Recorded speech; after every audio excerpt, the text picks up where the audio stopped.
if you're going to dip it in soy, like higher end sushi restaurants, every piece will be seasoned. They'll tell you eat it the way it is. But more casual places, they'll have the soy and wasabi. And the way you're supposed to dip it is fish side down so your rice won't blow up. Because I've seen it so many times. People get a piece of nigiri, they got their soy sauce dish filled to the brim, and they take the nigiri and they put it in, and then the whole thing overflows to the counter, and then they try to pick up the nigiri and the whole thing blows up and all the rice is inside there. It fell apart. I was like, yeah, of course it did.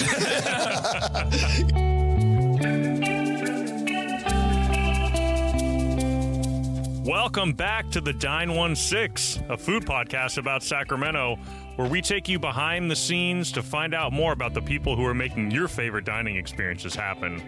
We have been off. We have been gone for a while. This is the start of season 2, and we could not be more excited to be back to bring you interviews with chefs, farmers, restaurateurs, anybody and everybody working in the industry here in Sacramento.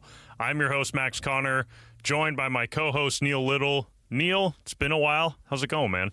It has been a while. Things have been going well. There's been a lot of movement, a lot of changes in both of our lives that we're excited to bring to you guys. I have since left Camden. It was on good terms. I absolutely love that restaurant. But when you've been there for 5 years, that's just a long time at some place. So I have taken I don't know if talents, I've taken my feet elsewhere. I don't know if I'd call myself talented. But I have since moved over to Waterboy. And Max, you have some news too, don't you? Yeah, I think we mentioned this in our last podcast. I'd just gotten a job at the state, so passed my probation. So now I'm an entrenched civil servant, but dedicated hobby podcaster as well. So excited to just kind of be settled into that job and to be able to get back on a schedule of putting out the real passion, which is episodes about food in Sacramento. And going to eat. Let's just call it what it is. Yeah, That's absolutely. what our true passion is here. Yeah, 100%. So. Yeah. Now, in our last 6 months, we have had a lot of time off, and being that it was wintertime, I know me personally, that is more of a time that I like to cook because you can't cook an egg on your hood like you can in the middle of That's right. August in Sacramento. So I've been doing a lot of cooking and smoking on my barbecue, which has been a new passion of mine and a very big learning experience, but it's been a lot of fun. Max, how's your pizza making been going? I have been making some pizzas. I actually went to an Airbnb in Carmel recently that had a built-in wood fire pizza oven. So I got to have my first experience of building a fire in the oven, cooking pizzas from scratch in there for the family, which was super fun. So yeah, still making pizzas, still cooking all kinds of stuff. We talked about it in the past. Wintertime's the best time to cook in Sacramento because you get to make soups and stews and roast things in the oven and cook sourdough at 450, all this stuff that in the middle of the summer you don't really want to touch the oven. So yeah, I've been making lots of bread, doing lots of baking, making lots of soups and stews. Made some fresh bread yesterday, actually, and tomato bisque because we were talking about it on that random rainy Saturday in the middle of April where it was cold. It was like 46 and rainy. And I was talking to you, you were like, I just want a bowl of soup. And I said, yeah, I want some tomato bisque and a grilled cheese sandwich. And so the next day I made it happen. And for note listeners, he did not share. I would just like to point that out. You made a beautiful soup and said, I'm going to enjoy this. And then that was the last time I heard of him. So that's true. Whereas you did drive all the way to my work recently to bring me some smoked pork belly and brisket. So I do owe you. Next time I make something, I do owe you some. Just saying. Anyhow, Neil, another thing we need to do together we've been talking about is to go to our next guest restaurant. Although we'll have to make a plan pretty far in advance because this place is already and has been for a long time one of the most successful and popular restaurants in Sacramento. And now that this chef is the first ever finalist for a James Beard Award of Best Chef in California, it's going to be even harder to get in there. But we'll get in there and make it happen. Maybe do some omakase style, just let this man make us whatever he wants to make us because everything he makes is delicious, and that is Billy Ngo of Kru Contemporary Japanese Cuisine. We sat down with Billy, I think last November. Everything we talked about is still relevant, except for the fact that at the time he hadn't been nominated for the James Beard Award. And as good a chef as he is, which he's spectacular, he's just as good a dude, if not better. Really nice guy. We had a blast talking to him. Yeah, Billy's one of those guys that has just been around the industry for a while, and he's one of those few first-name only chefs. When you say Billy, the town knows who you're talking about, and he's just such a great guy and such a pivotal part of our restaurant scene. And when you hear him speak in this interview, you hear how much passion he has for not only his restaurant, but all the restaurants around him and everything going on in Sacramento. So, Neil, enough about you and me. People are not here to listen to us. Let's kick off season 2 with a guest we are extremely excited about, and that is Billy Ngo from Kru.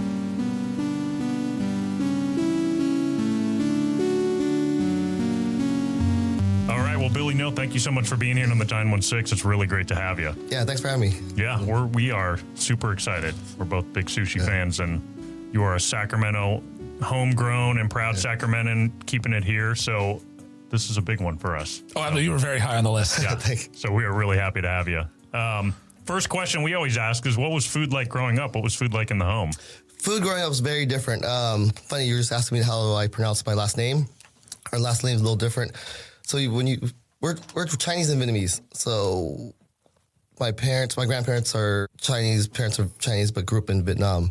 So they left China during the World War with Japan and all that stuff, ended up in Vietnam. And then, so the last name should be, the Chinese spelling is Ng or pronounced Ing.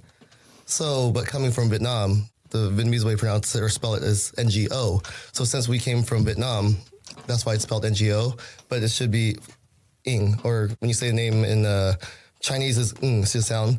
But since coming from Vietnam, it was spelled Ngo. So my parents were born in Vietnam and then ended up here because of the Vietnam War. Since they came from Vietnam, that's why they got the Vietnamese spelling. Okay, Yeah. got it. Yeah. So from Ing to No. Yeah. So what was food like when growing up here in the States with that that different cultural history? It was a mashup of everything. So it was Vietnamese food, Chinese food, and McDonald's Happy Meals and pizza and all that good stuff. Growing up, I love junk food. I still do. So it was a mix-up of all that. Every special occasion, my parents just, same thing, just go to Chinese restaurants. That's all they would eat, just Chinese food. So that's what it was growing up, was the mix of those three. Was there a lot of cooking in your household, or was it more going out and getting stuff?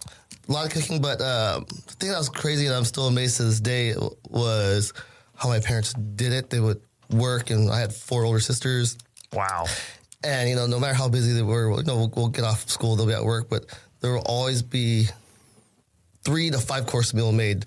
Or, Asian food, Chinese food, whether it's rice, and then there'd be like a couple of proteins, like a fish, 2 vegetables, and then like a meat dish. And it's all set up in this on the kitchen table with a little net so the flies don't get to it. We're ready to go. Yeah, it was amazing how they did that. So every night you had a full family dinner? Yeah. That's so cool. Yeah. That's wild. What did your parents do when they came here? The immigrant story. Moving with 5 kids to a country with a different language. No, it was that is wild. My mom was pregnant with me when she left Vietnam during the war. She was able to escape on a boat. We landed in a refugee camp in Hong Kong. So people ask me all the time, where are you born? I'm like, Hong Kong. They're, you must be rich or whatever it is. You're from Hong Kong or this, that. And I was like, no, actually, no. I was born in a refugee camp there for about 6 to 8 months. And finally we were able to come to the United States. Coming here, language barrier, this and that, they couldn't really do much. So this will come back later on in my story. They worked in restaurants. Okay. Cooked and this, that, and finally they opened up a little Chinese food restaurant with my uncle and stuff. So you guess how happy they were when I dropped out of college to work in restaurants. Yeah, I know. That is they're like absolute horror story. What the hell's wrong with you? Parents. Like we did all this to come to America for you to do whatever you want to do. Like we had to work in restaurants because we had to. You could do whatever you want, and you decided to work in a restaurant. It's worked out. They got happy afterwards. Of course, but yeah. I think the main thing was finally not just dropping out of school and working in restaurants, but going to culinary school and like showing that actually doing something, not just working or whatever it is. Yeah. What were your first jobs, or when did you first start getting your hands on food and start playing around and realizing? It's really funny. I don't tell the story a lot. I tell people there's a restaurant called Fuji's on Broadway, one of the oldest Japanese restaurants. So I would tell people, it was one of my first jobs, but it was my second job. I tell everybody that's my first job, but really my first job was at McDonald's. Nice. High school with a work permit. I didn't care. I was like, just really into cars. Like, I remember I got my first car. It was just like this old 1991 Honda Accord. The rice rocket thing, lowered it. I just got a job. I think I worked there for like 6 months. I can't remember how long it was. It was months. It's gotten enough. Saved enough paychecks to buy like a front body kit bumper type thing. Got enough to buy that, and I quit the job. It was just like I just needed enough money to buy this thing. I put it on the car.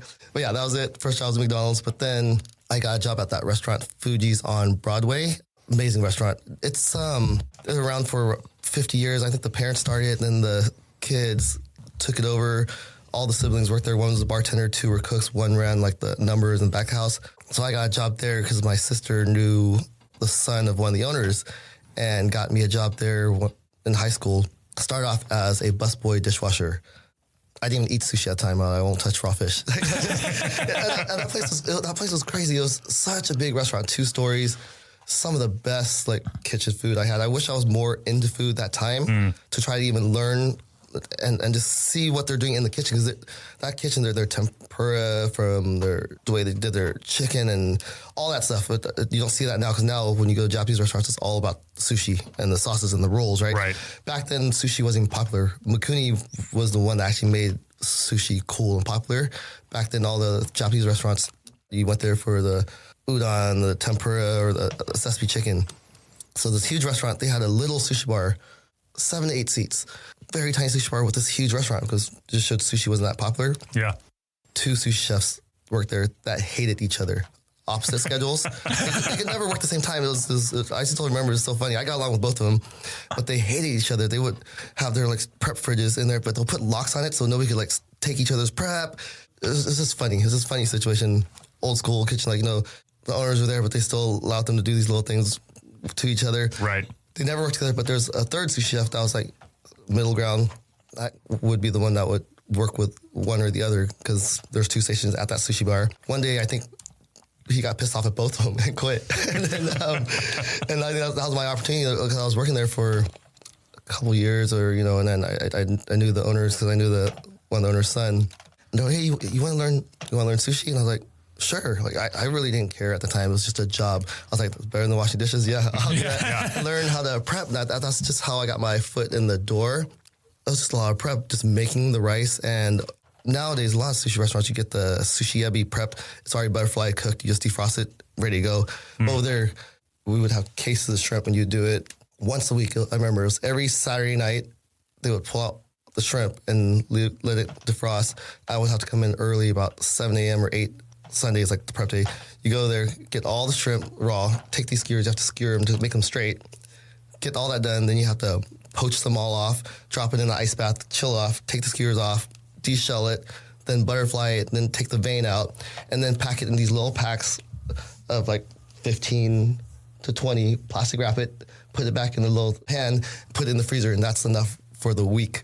And, I got in trouble a lot of times because it was a Sunday, and Saturday night I'll be going out, got coming in late, but, I always got the job done, So just remember that, just starting that, doing that, then eventually started learning sushi, and same thing, it was just a job. And I remember when I first opened Kru, in 2005, and people come in, they'll start speaking to me in Japanese, and I'm like, oh, sorry, I don't understand. They're like, oh, you're not, why you open a sushi restaurant? I'm like, well, you're not Japanese, why are you eating? Right, yeah, why are you eating sushi, yeah. No, this is a little thing, but I joke about, if the first job I had was not at Fuji's, it was just like at Spaghetti Factory. Kru might be a pasta shop right now. I don't know. No, it just happened. This is Chris Sinclair from the world-famous Good Bottle Podcast. I want to congratulate Bill and his squad at Kru on being a finalist for the James Beard Award this year. When I first met Billy, he was still serving Soju Cosmos to pair with his incredible food. And look at him now! Maybe when your bar gets nominated for James Beard, I'll find a way to get you onto my show. I also take bribes. Anyway, congratulations, homie. Keep killing it. I remember during that time, Mikuni's was blowing up, and I had mutual friends that were working in different restaurants. Like, hey, we need sushi chefs, this, that. You should come over work here. This place is pretty cool. I was like, let me go check it out. Went and had an interview, and during that time, Taro was still working there behind the sushi bar, and that was one of the coolest interviews I had. I mean, not cool, just chill. It wasn't even an interview. He was like, hey, come in here at 11:30 to stay, whatever. I can't remember what the time, but it was early. It was like during lunch service. I wasn't sure what to expect of the interview. And he was working. He just told me to sit down in front of him. He just started making me sushi. And he was like, oh, it was just a conversation like we're having now. It was not even a real interview. And he was like, okay, you're hired. I was like, what? That was it? But it was just so cool because seeing that place hustle and bustle, it was cool because at that time, I was working with 2 older Japanese guys. Over here, you see these guys with blonde hair, wearing bandanas, doing all the stuff, and sauces on the plate, like just doing decorations versus where I was working at. It was very simple, takamakis, nothing had sauces. It was just, this is how it's supposed to be. I was like, what is this? Like, this looks cool. Like, yeah, they're like bartenders, but working with food. So I took that job, and I think working there was when it really piqued me. I was like, this is cool. Like, I want to do this. It's fun, and just seeing the energy was very different from working from a very traditional restaurant, which was still busy too, but the sushi was not as popular. People were going there, eating the hot food, and from there, that's when I was like, I think I want to do this. This is fun. You get to interact with guests, but you're still preparing food. You're not stuck behind the kitchen wall where you don't see the guests, you never see their enjoyment of enjoying the food. You're seeing it right there when you're serving them, get to interact with them. So I think that's where I actually fell in love with it. Worked there for about 6 months, and then from there, I kind of realized every restaurant does something different. Like, you could learn from this chef or this chef. They're going to tell you, this is how you marinate this fish, or this is how you make the sauce. So that's when I realized that I'm going to just bounce around and work at as many places as I could to just absorb as many things as I could, pick up as many good things as I can, and just leave the bad behind from every place. So that's exactly what I did, just bounce around, work in different restaurants. And then after that, I realized I wanted to open a restaurant, not work for people, just work for myself. But I wasn't confident enough. During that time, I was still like 22, 23. I was like, I don't know enough. I don't know shit. Doing sushi, cool, but I don't know anything about, I don't know how to cook. I don't know anything about front of the house serving. I don't know anything. And that's what made me decide to go to culinary school in San Francisco, the California Culinary Academy. During that time, I was working at Taka's Sushi, very close to here, Fair Oaks and Madison. For my birthday, Taka bought me dinner at the kitchen. During that time, it was still Randall, still working. That was 2001. All I can remember was when the Kings, when they were good, playing the Lakers in that series. So I went there for dinner, and that was the first time going to the kitchen. I just heard about it because, Randall would eat at Taka's back then, and they knew each other, so he bought me dinner there. And I went there, and dinner was supposed to start at 6 or 6:30 or something. They kept postponing it. Even everybody's like, what's going on? Dinner's supposed to start. They kept postponing it. And all of a sudden, the door opens up. You see Peja walk in. You see Lottie Devok's wife walk in, Chris Webber, Tyra Banks. They walk in, they're like, oh, that's why they're holding up the dinner, because they were coming. These guys walk in, sit down. I was like, oh my God, like I'm starstruck. I was like, that was like the heydays of the Kings. I was like, man, the Webber, Peja era, Bobby Jackson. They walk in, I'm like stuck. I'm like, oh shit, just starstruck. And at the end of the meal, I walked up to Randall. I was like, I'm going to culinary school in a couple months. When I come back, I want to intern here. Will you accept me? And he was like, of course, just talk to me when you come back. And that's exactly what I did. Got done, came back, did my externship there, and ended up staying there, working for another 6 months. So I think that was there for a year, working there, but still back at Taka's between the two places, and then opened up Kru in 2005. What did you learn at the kitchen in particular that you hadn't experienced the other places you'd worked to that point?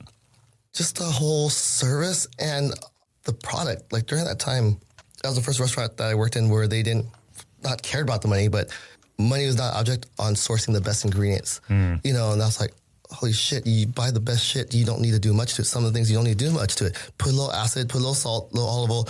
If it starts off good, you don't need to cover anything. And had such great relationships with vendors and farmers versus some of these other restaurants I worked in where, everybody's run things differently. And I've worked at restaurants where they're always haggling about price with their fishmongers or this and that. Like, why are you doing that? Like, these are the guys that are providing you the ingredients. Like, if you're always arguing with them about prices, they're going to give you shit. Like, That's why I will never say anything to my vendors unless they give me something bad. If it's something good, I'm not arguing about price. Like, you get what you pay for. Relationships are just as important as the food. Exactly, yeah. We were just talking about that before, about how much Sacramento cuisine is based on just that. If you're pulling it out of the ground that morning, sometimes you don't need to do, like you said, a little bit of salt, acid, olive oil. You don't need the sauces to cover it. You're not trying to cover this stuff. Like, just let the food talk. And it's actually one of the things I love about sushi. It's like, some of the regions and some of the cuisines, they have to do that because they have to preserve it, or the stuff is older, or whatever it is. That's why they're doing it that way. But you don't need to do all that. Yeah. No, I love that about Sacramento cuisine. Like, we're in the most fertile farmland in the United States. So, and I think it's interesting that it sounds like almost you fell in love with sort of the lifestyle and the service element and just the work of cooking before you fell in love with the food. So at what point did you start to really fall in love with the food? Well, the food too. I mean, I think I fell in love with the Japanese cuisine and the culture, because the two styles of food I really, really love technically would be French cuisine and Japanese cuisine, because of how focused it is. Two cuisines I love to eat the most is Vietnamese and Mexican. I fell in love with the technical side of the Japanese, because they're so focused on being perfectionists on what they do. You go to Japan, I mean, chefs all around the world now, everybody makes pilgrimages to Japan just to check out what they're doing. They'll have stalls that only cook eel, and that's all they do is cook eel over rice and grilled eel until they perfect it. There's a place that only do tamago. Like, when they want to do something, they want to perfect it. They have these micro bars. You go in there, it's going to take 15 minutes, 10 minutes to get your cocktail. But when you're just watching them build it, it's a show in itself. They're not scooping ice. They're taking a block from the freezer. They're going to knock off it, and they're going to carve it into that block, put in your thing, stir the detail and the showmanship of that. You know, this is what I fell in love with. And even at one point, I think Japan had more Michelin stars than France did. You know, it goes back and forth. So, you know, that's what I fell in love about the cuisine.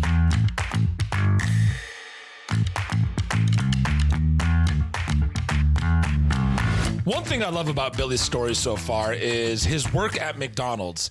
There is a specific group of people in Sacramento that, when they were getting McDonald's, did not realize that they were going to have a James Beard award-winning chef make them a sausage and McMuffin for breakfast on one of those days.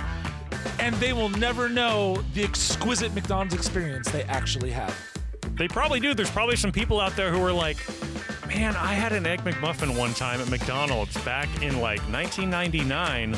That was so delicious, and I keep trying to get it, and it's never as good. I don't know what happened. Well, maybe that's the reason why.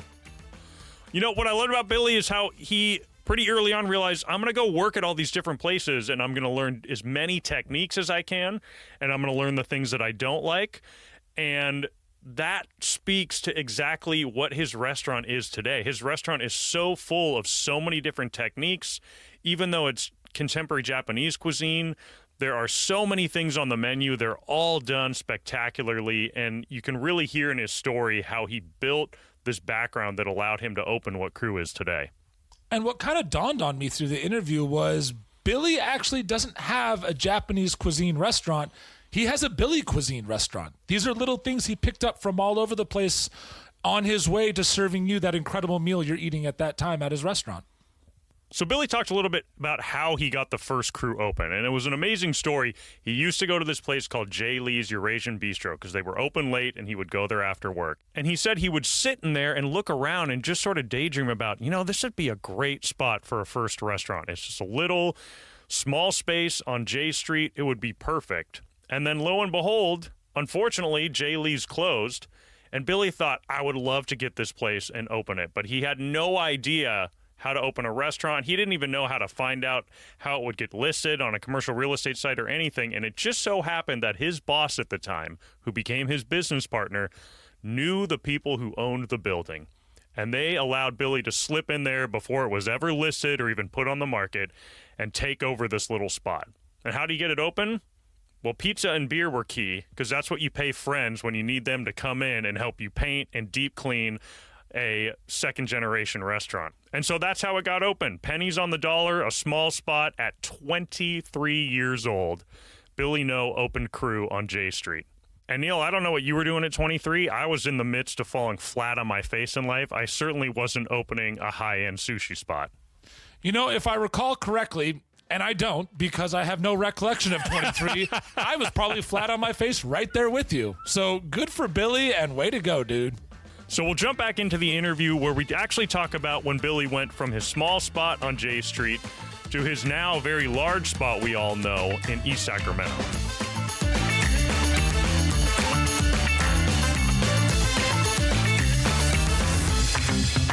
So what were some of the lessons you learned going from that little spot to now the bigger restaurant that you have now?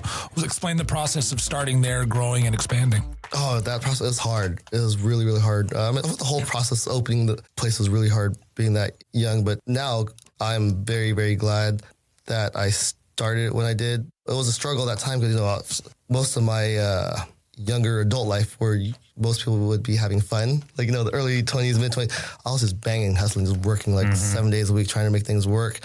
But I'm glad I got that out of the way. I couldn't imagine trying to open a restaurant now.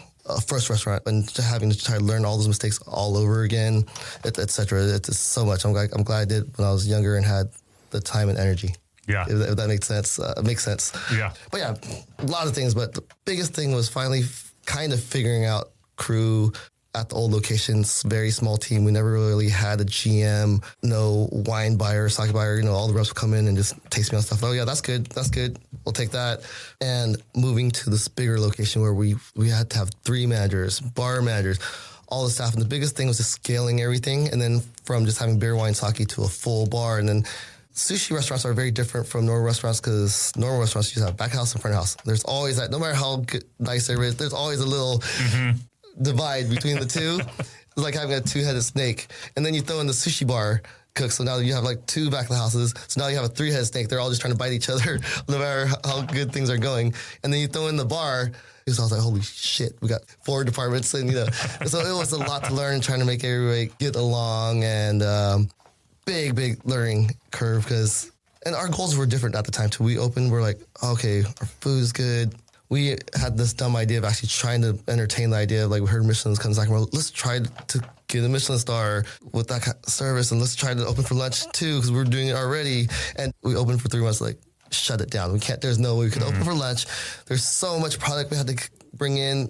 You can't do that. The fish that we bring in doesn't come in vacuum sealed packs ready to go. All the fish come. They have eyes, scales, guts. You have to sit there and fillet it.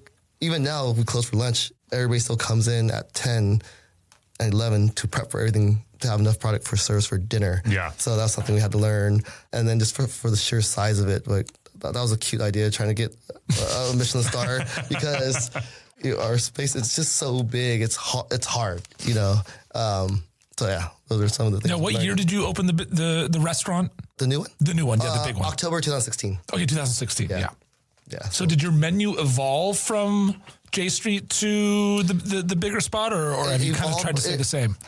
There's a lot of staple recipes, that just versions of it, but it evolved a lot because when we were trying to do the Michelin thing, we evolved it, and then we were like, we're not making money. Then we tried to evolve it again to do dishes that were more for general public. Then we had to change again. And we're like, you know what, fuck it, let's go back to what we're good at, and went back to how our old menu was on J Street. But so what were some of the conscious decisions you made in pursuit of the star?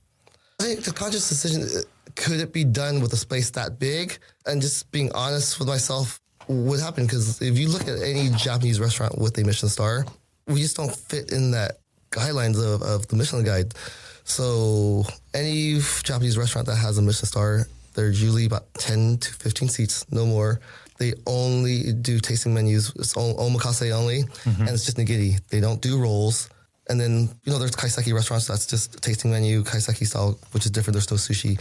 But then there's tempura spots too, where it's same things, 15, 10 seats, where it's like a sushi counter. You have all the fresh raw ingredients, and they're literally frying it fresh in front of you and then serving it to you, and you're eating piece by piece hot.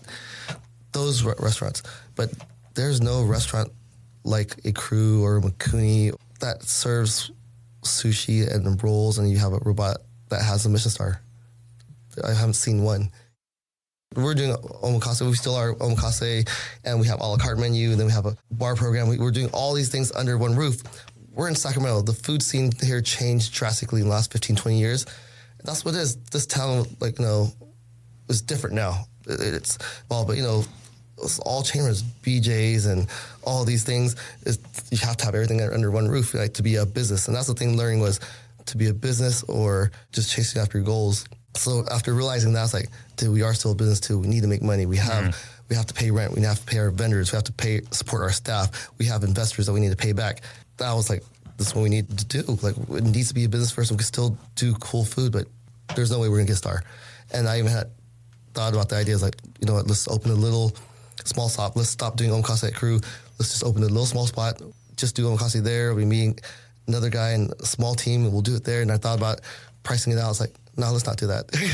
Like if we already have something good, why spend another $500 to $1 million building out another space just to do this? Like, it would be cool. It's like every chef's dream, right? To get a star. So I was like, no, it's all right. I'm happy we're one of the busiest restaurants in town. The guests we're full every night. Staff's happy. Customers are happy. That's it. Nice to kind of take a little step back and realize what makes you happy. Yeah, absolutely. Yeah. So for people who haven't been to Kru, how would you sort of define your style and how you kind of took, first learning it just sort of very simple, old school sushi style. Then you went to Mikuni, which kind of started the kind of, rock and roll, pun intended. Love that. Revolution. Nicely done.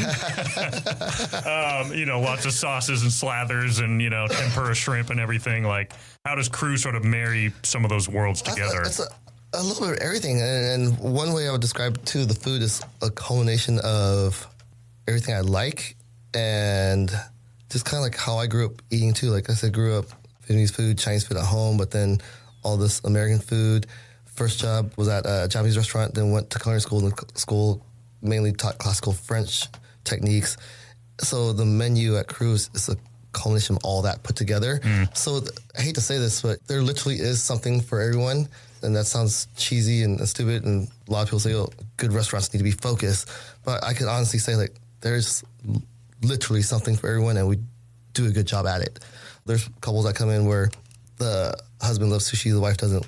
We have duck, we got beef, we have lamb, we have chicken, we have every single protein. We have, even if you don't eat meat, we could do a whole tasting menu with, we have so many vegetables, we could do whatever you want. And it's funny, we even have a burger on the menu. Which I saw that today. It's so stupid. It's not stupid, but it was because there's people coming out, they'll laugh like, oh, they got a burger? Is sushi on a burger? But the story it's funny is we didn't put a burger, just put a burger on. Pre-pandemic, we were doing this late night happy hour thing on Fridays and Saturdays. We were calling it No Reservations for my last name, but also for Anthony Bourdain during that time when he passed away. And it was super cool. It was like an industry thing. So we would do it Friday and Saturday nights where we'll stop doing our regular menu at 10:30 comes around. We'll have this late night happy hour menu where it's like the kitchen sink ramen. So whatever we want to do. Then we have the burger on there, but the burger will change too. And then we'll have a couple of other snacks on there and drink specials. And it was just really just for industry folks when they got off work, have some place to go and come and hang out. And it was fun because get off and see everybody, it's Friday, Saturday nights, everybody buying each other Fernets and stuff. So it came from that. But after about a year of doing that, it was just too much. It took a toll on the staff. So, the bar staff, kitchen staff, you come in and get beat up on the whole dinner service. And then you come in, then you have to work another few hours to serve the staff. So it was just too much. Even though it was successful, we loved doing it, it was just too much for our staff. So we stopped doing it. And we were actually getting emails from people. They're like, where's the burger at? We can't get the burger. No, that's only a late night happy hour thing. That, the brand's like, we can't put a burger on our menu for a sushi restaurant. But people were asking for it. We're like, all right, fine.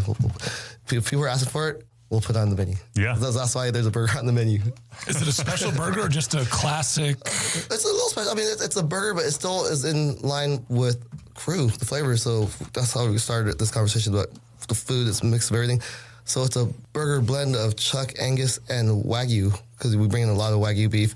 So it's because we tried all these different blends, and when it was just straight Wagyu or 50%, it was just so fatty it would just catch on fire. Oh, no. We had to blend it, but just getting the right mix. And so it's a Wagyu blended burger, but also my favorite cheese for burgers is American cheese. It melts perfectly. And then instead of just spread or ketchup and mayonnaise, we do a spicy cod roe aioli. So there's fish, so it's a surf and turf type of thing. The spread is made with cod roe. Yeah, it's pretty much a cheeseburger, but you still have the fish mixed in there. And it's funny. I had somebody, I'm not going to call it cheeseburger because on the menu it's called the No Burger. Somebody sent a really mean message saying, oh my God, I can't believe you're putting American cheese on such fine meat like Wagyu. Why don't you put cheddar or something? Just go outside. It's not a cheeseburger because that's not cheese. I thought, well, actually, we didn't even call it a cheeseburger. It's the No Burger. And, it's just delicious. I didn't call it a cheeseburger. Relax, it's just food. And this is the moment I am now starving. That burger sounds outstanding. It's good. We make the bun in-house, too. It's a Hokkaido milk bun. Oh, yeah. Oh, man. Yeah. Are the pickles, do the pickles have any, are the pickles like a bread and butter pickle? A bread and butter pickle, okay. Yeah. So going into your roots and everything and all your influences, like walk us through how you create a dish at Kru. Like how often does your menu change? How often do you play around with those things? We'll still have new things that come up, but it's really cool. We have so many dishes from our library from when we started back in 2005. Now it's just reinterpretations of them, and we'll tweak it and it'll become a new dish. Because we just have so many like recipes in the library that we've done. So here and there we'll still get some new things, but a lot of it's just retweaks of classics. Yeah. Yeah. And it's all based off of seasonality, what fish we're getting in and the process at time. And it's fun too. We'll get stuff from our fishmongers. For certain things we order, we want this, we want this, we want this. And some things we just have them, we're like, whatever's, just send us stuff. Whatever's in season, randomly, we'll get stuff, and then we'll have to think on the fly for that weekend for the special. And that makes it fun for us. One of the companies we work with, like we get local fish from the Bay and Monterey, they'll just randomly have like 20 pounds of fresh local black cod. They'll just send it to us, and we're like, oh, we got black cod today. And then come up with something, and it just comes on the spot. Yeah. That's What's fun. the most exotic ingredient you've ever worked with? Oh, exotic. I would say a sea squirt. You know what that is? Yeah. Yeah. Oh, wow. What did you do with that? Eat sushi. Shocking. No. But it's really popular in Korea and in Japan. So I was just like, there's a point I was like, I want to bring wild shit in, like people have never seen, and I just want to be the one to bring all this stuff in. So we brought in sea squirt. We tried it out. It's really cool. It didn't work out. We can't sell it. It's a delicacy, and I think it's a flavor that, you only enjoy if you're from that region. If you're used to it. Yes. Yeah. Yeah. I can't even describe the flavor. It's like, the texture wasn't bad. It was just the flavor. It was weird. It was crazy. But yeah, sea squirt would be one of the craziest things. Talk a little bit about the technique of sushi and what you love about it, because I know I read an interview you did a few years ago where you were talking about everyone thinks the key to sushi maybe is the fresh fish, but ultimately, like, everyone in town is getting fish from the same place, the same people, and you may have a little bit better relationship and things that help you out here and there, but a lot of it is then the technique and what you're doing with it. So what do people not know about sushi? Give us a little bit behind the scenes of what's really involved I think in it. nowadays the mystery of sushi is not that much of a mystery now with, Netflix documentaries of Jiro and the Chef's Table. But sushi, even the word, it's about the rice. Best rice, cooking the rice. The word su, it's a mashup of two words. Sushi, su is vinegar, and then shari is the rice. So it's just, even the word sushi has nothing to do with fish. It means, literally means vinegared rice. Yeah. And it came from sushi back in the days to preserve fish was, they'll get fresh fish, they'll pack it with rice and bury it, and it gets fermented. When you eat the fish again, it tastes vinegary because it's fermented from the rice breaking down. And then moving on, people wanted to have fresh fish, but wanted that flavor, that fermented flavor. So they made the vinegared rice to eat with fresh fish. And that's how that new style of sushi. Yeah, so it's the rice. Fish is very important too, but it's number two. Rice is the most important thing, and how you treat each ingredient. And it's also a big learning process for me too, like coming fresh out of culinary school, working at these restaurants and, doing all these saucy things and rolls and this and that. And then just everyday learning. Like my favorite things now is nigiri because it's so simple, but so easy for anybody to fuck up. Like, because if it's only a couple ingredients, you'll notice it. But if you do a big roll, if the rice is undercooked and you put all these tempura crispies on it, you're not going to notice the rice is overcooked. Right. All the sauce. You're not going to notice anything because it's all mashed together. But this, you literally need to make every ingredient perfect because there's only 2 to 3 ingredients. And then the technique of how it's cut, you'll see everything. And once it's done correctly and you have a flight of 10 to 15, you're making a meal out of multiple bites versus just eating a steak. I love steak. I love the prime rib at Camden. I have to go there at least once a month for that. But there's no way you could eat a 18-ounce, 16-ounce prime rib because after halfway, your palate is dead. You're tasting the same thing. But for nigiri, it's fun because done properly, every piece should taste different from the last. So even if you're kind of full, you still want to eat. You're like, what's the next piece? I want another piece. So the secret to the sushi, to me, is the rice and treating each fish differently because all fresh proteins, if it's fresh, should taste like nothing. And if it tastes like nothing, if everybody's getting fresh fish, and if you're just giving them a mound of wasabi and soy sauce and you're going to make that mud and dip in it, everything just tastes like soy sauce and wasabi. Right. What's the difference? Like fresh protein, like if you eat like fresh piece of beef. I even had chicken sashimi before in Japan. Just straight up, just raw. They tossed it in sesame oil and they served it with a piece of nori and the sea salt. I ate it and I was like, it tastes like nothing. I tasted the nori, tasted the sesame oil, the salt, and they served it with low wasabi. And it reminded me of just kind of like poke or albacore tuna if you just toss it in oil and sea salt. If I close my eyes and you didn't tell me this is raw chicken, I would have thought it's fish.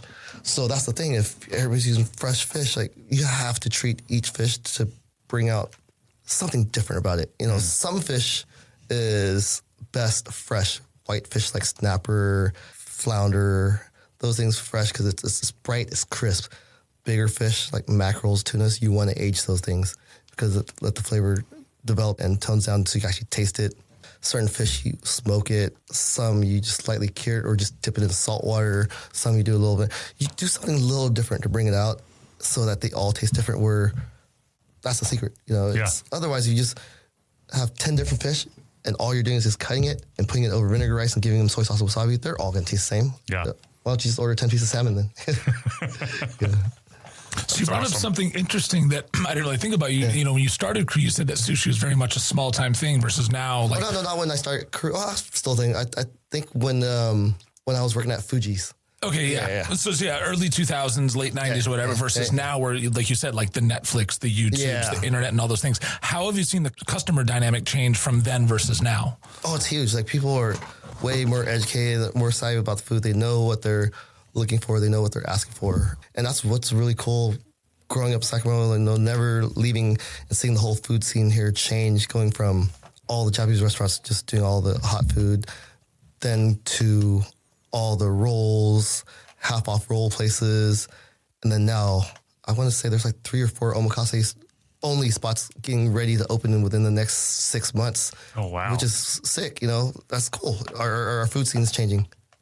That's awesome. I love to see the growth that's happening. Yeah.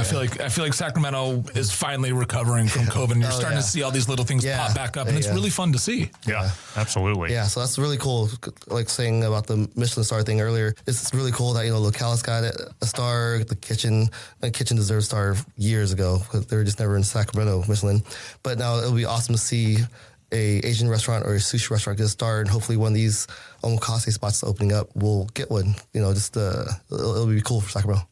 So I love sushi, but I know very little about the etiquette of sushi. Mm-hmm. What are some of the things that you want to share with people when it comes to that? Like you talked about the muddy water of the soy and the wasabi. Like what are little things like that you wish you could tell? I hate saying that, but I'm guilty of that too. But it all depends on what I'm eating, right? If I go out to a roll place, I'm going to do that. I'm going to mix the soy and wasabi and I'm going to dip my roll in there, or for sashimi. But technically, soy and wasabi is fine for sashimi. But technically, the way you should be eating it is, but it's your food. Like food is meant to be fun. You go out to eat good food, good drink, good company, good conversation. That's what it's about. So you know what? You're paying for it. Eat it the way you want. But technically, the way you're supposed to eat it, you're supposed to take the fish for sashimi, then you put the wasabi on the fish and you dip it in the soy and you eat it instead of mixing it, doing that. And then nigiri, if you're going to dip it in soy, like higher end sushi restaurants, every piece will be seasoned. They'll tell you eat it the way it is. But more casual places, they'll have the soy and wasabi.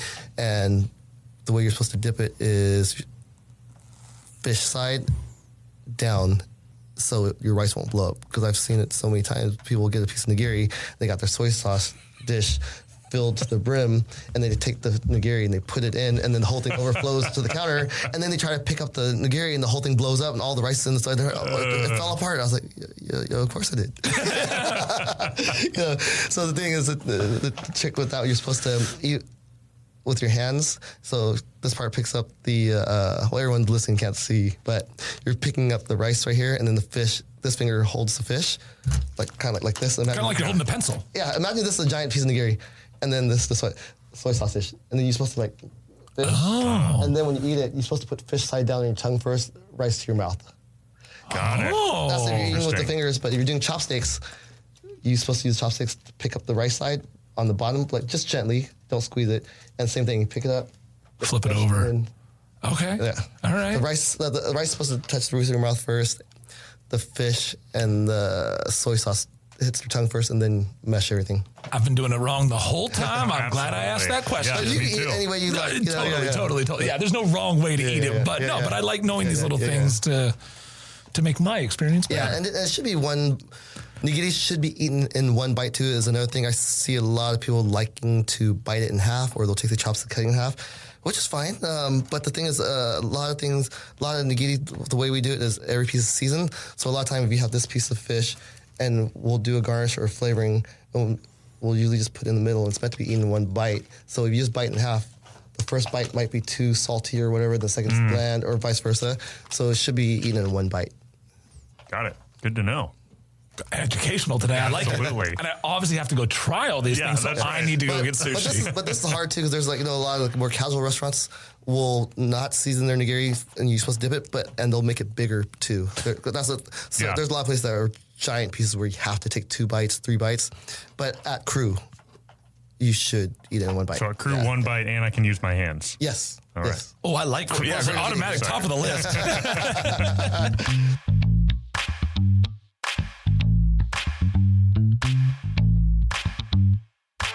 Listening back to this, Neil, there's often an argument I think you hear with chefs and with cooking in general, creating food. How much of it is a craft, how much of it can be learned, and how much of it is some sort of natural talent of just creativity, palate, whatever it may be. And listening to Billy's story, I'm definitely swayed toward the side of the argument that there is some just natural talent involved in knowing what flavors go together, how to do it. Anyone can learn how to be a really good cook, to be a really good chef, but there are definitely the special people out there that have a little something else. He's basically the same age as you and me, and he's already got a catalog of recipes he can go back to, like in the movie Ratatouille. You know, he's like, when we want to do something new, we just pull something out of the catalog, and that's from a guy with a ton of talent, a ton of amazing dishes going back nearly 20 years now in his own restaurant. It was just really fun to hear that whole process. You know what we call that? That's called it. Yes. There's no definition for it. It's just it. And it comes to all people at various ages and times and stages in life. I'm still searching for mine. If you see it, let me know I'm looking for it. But it's just really impressive to sit back and look and listen, like you said, to everything he's told us. And honestly, I'm just kind of here in awe listening to him and just so inspired by him as well. Like, he had no reason to get into this industry. And not only has he gotten into it, he has arguably taken it over. And it's really impressive to see him do it. And I just think it's really cool. To me, he really speaks to what the Sacramento food scene is, which is he unabashedly has a restaurant where he says, I'm going to have something for everyone. It's not going to be, there's no pretense. I'm going to have some of the most high-end, creative, Japanese-inspired cuisine you're going to have. I'm also going to have a burger. I'm going to coin a term right now, and we're going to trademark it after this. Sacramento cuisine. Anything you want, but it's going to be good. I feel like that's what Sacramento does. So many people here can attack and approach so many different cuisines. We have the food and the talent around us to do it that whatever you want, we're going to do. If that's a great burger at a sushi joint, guess what? You're in luck. One of the things I've loved doing this podcast with you, Max, is just how much we also get to learn from all these people that we have on. And I always thought sushi was about the fish, but I could not have been more wrong. It's about the rice and the vinegar. And so we're going to jump back in now with me asking Billy these questions and getting an education from a pro.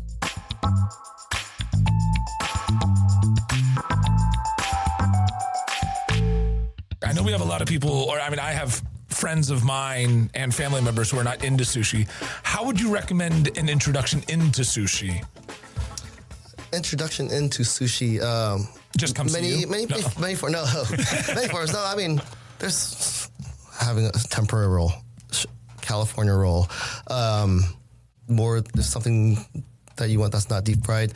Eel's a good starter because it's barbecued eel. It's sweet. It has that sweet teriyaki sauce on it. Is good. And venturing on, what I like to do too is I usually take that as a challenge when people tell me there's things that they don't like, and I'll just try to keep giving it to them until they like it. Like I have some guests that come and they'll do omakase, not often, but they repeat, and then they'll say I don't like this, and then allergens, aversions you're supposed to stay away from. But I usually would like to just still give it to them anyways, even though they ask for it to not have it because, you know, it's for me, it's like, it's cool if I could change their mind. And uni's a big one where people don't like sea urchin. Is I've changed a lot of people to get them to enjoy sea urchin. And from that, just starting with giving them that flavor. Cause I think it's just texture. So turning the sea urchin into a sauce and serving it as a sauce with like a veggie dish type thing. That's coursed out in the omakase. And then another one is we do a panna cotta where it's a savory custard made out of sea urchin, serving that with toasted bread or a little chip. They like that. Then just telling them that sea urchin and then graduating them to actually trying the actual raw sea urchin again. I love how the easy start was eel and sea urchin. Right. I love that. That was not at all what I was expecting, but I love that. Like sink or swim, just get pushed in the pool. Yeah, Hey, I know, I'm in. exactly right. Given you've built this little Sacramento empire at this point with the different spots, how much do you get to still get behind the sushi counter? And I still work. I'm going to be there tonight. I still very much love working behind the counter. I'm there 3 to 5 nights a week, depending, 2 to 5 nights a week. Still working there and all the other restaurants, just a lot of meetings and stuff. I still that part. I still like being behind the counter. Still like working with my team through service. You know, it's like it's weird. I don't like to go in there to hang out or eat.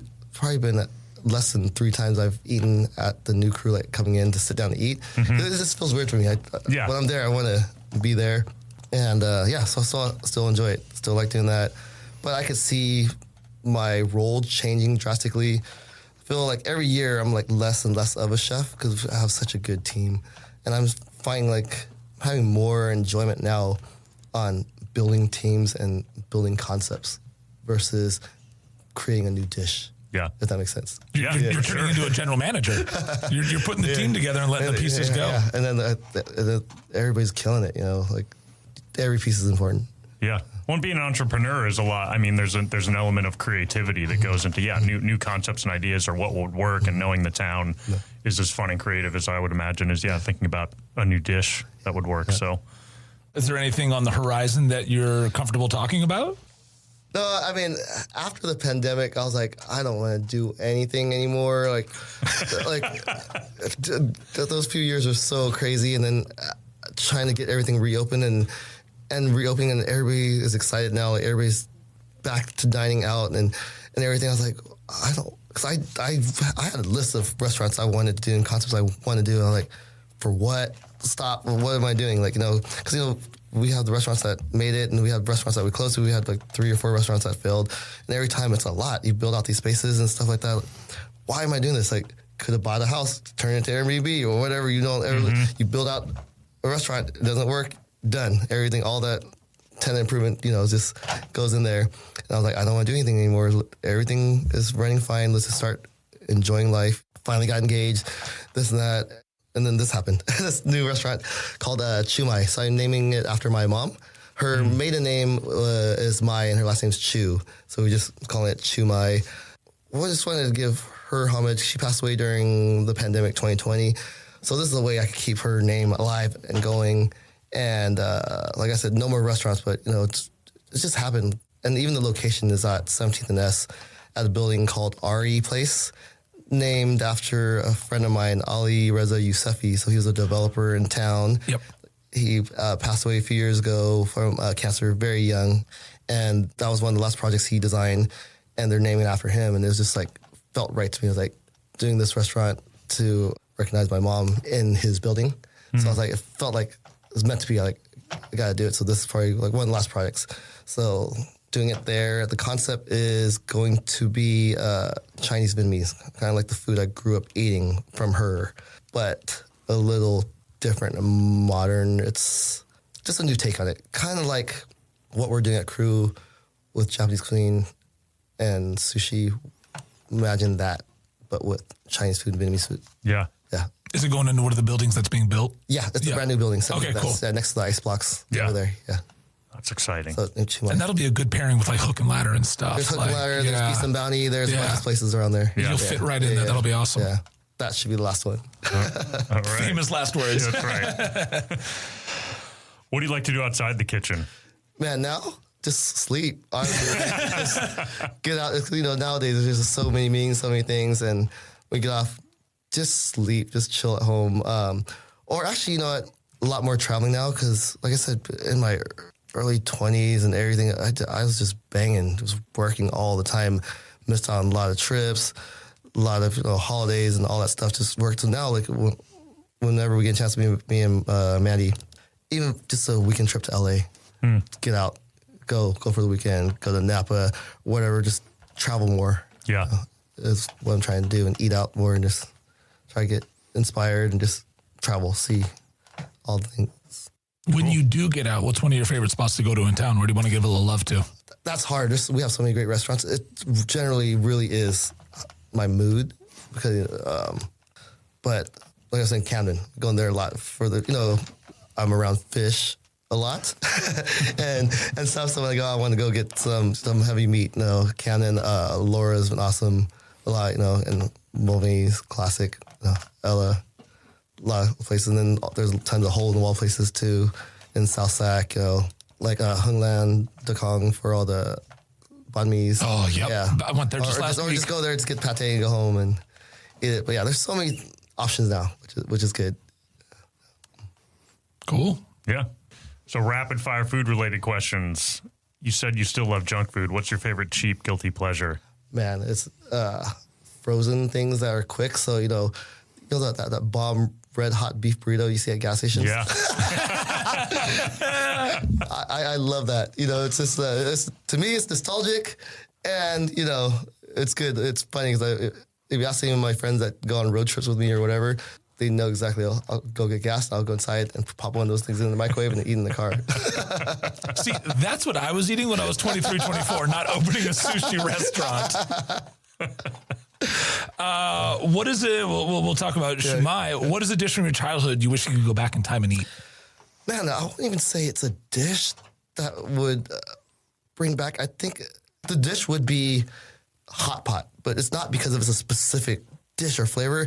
I just love that style of dining because I remember growing up with the family, and you'll just sit down together as family, and you got this pot of bubbling broth and raw vegetables, raw proteins, and parents preparing all day. And you sit down and you're just all eating together, and it's like you're having dinner together, but you're also like doing stuff. You're not just eating, like you're dipping, cooking, wrapping stuff and eating it. And I think it's just that whole experience. It's really fun. So I love hot pot. Really good for the fidgety kid. I was one of those too. Yeah, you have to do something all the time. To do. I don't have to sit and wait. Yeah, so hot pot. I still love hot pot. Wintertime. Do you have a favorite dish to cook at home? I absolutely do not cook at home. I would say it would be a hot pocket because you just put it in the microwave, 35 seconds, flip it over to 35 seconds, and then put it in the toaster oven, air fryer for to crispen up. No, you're around food all day. Get off. I don't want to cook. So I'll go out and eat. But during the pandemic, when we were shut down, that was the most cooking I've ever done. Just doing things I don't normally do, like making pot pies, doing all the stuff because, so I was missing it. But, when you're at work, doing it and around the food, smelling the food, touching food, when you get home, you don't want to do that. Yeah. What's your favorite Hot Pocket flavor? It is the jalapeno beef. It's like a Philly cheesesteak, but with the you rarely see that. You only see the pepperoni pizza and the ham and cheese. But there's that jalapeno beef one. If you see it, that's a good one. All right. There's a little gas station. It's a little dinosaur gas station, right? Just south of Land Park. They have like 15 different Hot Pocket flavors. You know about that one. Yep. Exactly. That's one of the whole little hole in the wall we weren't going to tell people. You've done a lot of reality TV appearances. What's your favorite food TV show or movie? I'll say right now, The Bear is really good. Recently, Yeah. That was really good, especially the season 2. It was really, really good. As now, The Menu was awesome. I really liked that a lot. Have you guys seen the menu? No, I never saw The Menu. Did you see it? I have a story about The Menu. Let's hear it. So I watched it, and I'm working at Camden that night. Yes. So spoiler alert for anyone who hasn't watched The Menu. At the end of the shift, I'm like, hey, I need a burger, guys. So Anthony on the grill cooks me up a beautiful medium rare Calabrian chili aioli, American cheese on a bun. I still got tables. Whoops, I just need to eat. It was like the end of the night. So I ran back, took a bite, and I was coming around the corner, and I hit my hip. And I choked on it. I had to go to the hospital to get it removed. Oh, yeah. So, and now it is a whole funny joke at Camden about you need one of those, well, that's another story, but you need one of those life hacks. Yeah. No, funny. it was...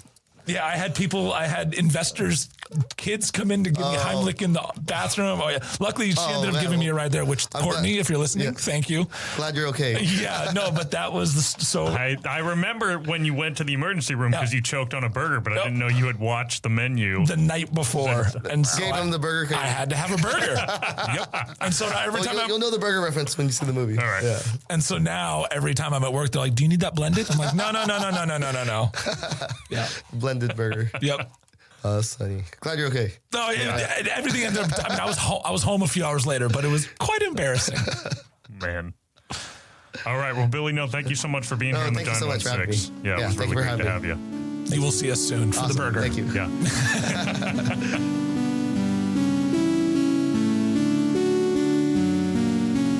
Well, Neil, another good one in the books. I absolutely loved this interview. I could not be more charmed by Billy's story and the fact that this is a guy who started at McDonald's, is now sitting with a James Beard Award finalist nomination, and also still loves Hot Pockets and Red's bean and cheese and beef burritos from a convenience store. Like, that is the perfect chef story as far as I'm concerned. All across the map, that's how I am as an eater, as someone who likes to cook at home. I think in a lot of ways that's what the best chefs are as well. The ultimate foodie. I could not agree more. I want someone who appreciates a good nigiri, but will also crush a cheesy gordita crunch. I respect that. So, and I think Billy will safely do that. And as we mentioned earlier, might make you the best Egg McMuffin you've ever had.